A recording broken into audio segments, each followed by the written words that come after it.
penting banget, tapi mungkin tujuannya itu lebih ke menjaga fitness aja, menjaga supaya otot-otot yang sudah terbentuk itu tetap, atau kalaupun berkurangnya sedikit aja, tapi sebaiknya tidak untuk meningkatkan prestasi atau memulai suatu rutinitas olahraga yang baru gitu, atau menambah intensitas atau menambah menambah repetisi dan sebagainya, tapi lebih ke maintenance aja gitu. Karena kalau kita targetnya mau meningkatkan bukan maintenance, nanti cenderung malah jadi kacau dua-duanya, olahraganya kacau, puasanya juga kacau. Iya.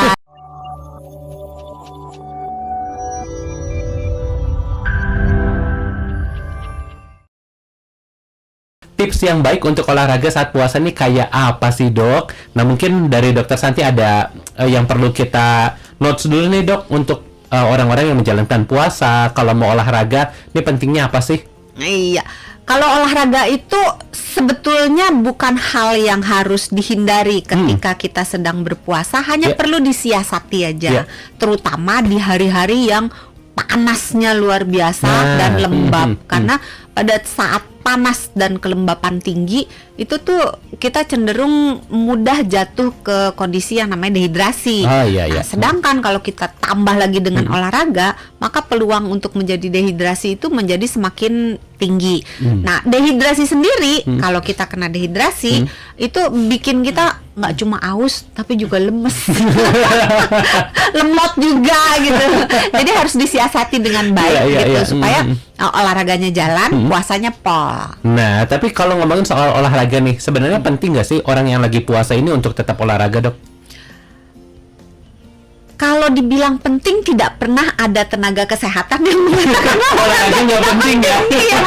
Jadi penting banget, tapi mungkin tujuannya itu lebih ke menjaga fitness aja, menjaga supaya otot-otot yang sudah terbentuk itu tetap, atau kalaupun berkurangnya sedikit aja, tapi sebaiknya tidak untuk meningkatkan prestasi atau memulai suatu rutinitas olahraga yang baru gitu, atau menambah intensitas atau menambah menambah repetisi dan sebagainya, tapi lebih ke maintenance aja gitu.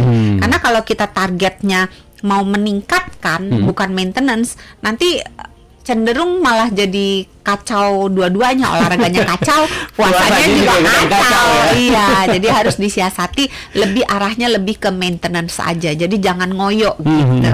Nah, ini ngomongin soal mensiasati nih, Dok. Masalah olahraga ini juga pasti kan berkaitan dengan waktu olahraga nih, Dok. Nah, biasanya kalau mau olahraga, ini lagi happening banget, ngabuburit tapi olahraga. Jogging-jogging kecil, keliling-keliling di GBK gitu ya, atau misalnya kita main badminton. Ini sebenarnya baik nggak sih, Dok? Atau dianjurkan lebih baik setelah berbuka olahraganya? Sebenarnya waktu untuk berolahraga itu disesuaikan tergantung kemampuan, tergantung jadwal dari orang per orang, individual. Karena kadang-kadang kita bilang, oh jauh lebih baik olahraganya itu menjelang berbuka, tapi tidak semua orang sanggup, karena menjelang berbuka cadangan gula tuh sudah rendah, sehingga udah tinggal sisa-sisa ya, udah lemes banget, udah nggak niat gitu, kayaknya udah tinggal nungguin jam aja gitu nih, lama kapan banget bukanya, jamnya gitu kan, gorengan, gorengan, es campur, es buah, cendol, ya? kolak gitu itu kan. Kayaknya udah langsung nggak makan lagi habis itu, Dok.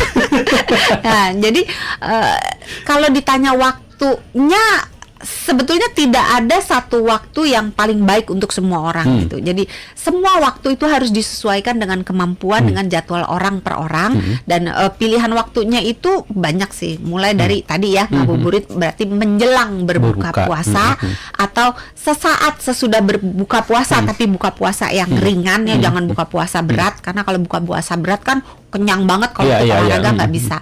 Atau setelah berbuka menjelang tidur, jadi antara waktu berbuka sampai waktu tidur, di tengah-tengahnya itu olahraga. Ada juga pilihan yang lain itu di saat sahur, menjelang sahur atau sesaat sesudah sahur. Nah, masing-masing pilihan waktu ada positifnya, ada negatifnya. Misalnya nih, kalau menjelang yang mana dulu nih, Hans maunya yang mana dulu? Kita Yang dari dibahas? sahur deh, dari yang paling pagi ya. Biar pagi ke malam gitu ya. Nah, menjelang sahur, keuntungannya adalah kita bisa siapkan. Kadang kan kalau kita mau olahraga suka ngemil-ngemil dikit ya. Iya. Masih boleh gitu kan. Mau minum-minum dari mulai sebelum olahraga, selama olahraga dan sesudah olahraga masih boleh karena belum masuk ke waktu jam puasa ya. berpuasa ya kan. Nah, kerugiannya harus bangun lebih pagi. Bangun sahur aja kadang susah. Dok. Ya, kadang-kadang aduh mendingan sahurnya nggak usah deh gitu ya. Atau Skip sahurnya aja ya. atau sahurnya sahur ala kilat, ala Iya, kadarnya iya, aja iya. gitu daripada harus bangun setengah jam atau 1 jam sebelumnya. Jadi memang kerugiannya itu. Terus kerugian lainnya adalah karena itu dilakukan pada saat kita sesudah bangun tidur, maka diperlukan pemanasan peregangan yang lebih lama karena badan kita masih Masih namanya belum juga masih siap tidur, ya. masih tidur belum anget Iya, gitu. iya. Jadi pemanasan peregangan dan pendinginannya akan lebih lama daripada kalau yang dilakukan misalnya di menjelang berbuka atau sesudah berbuka atau sebelum tidur.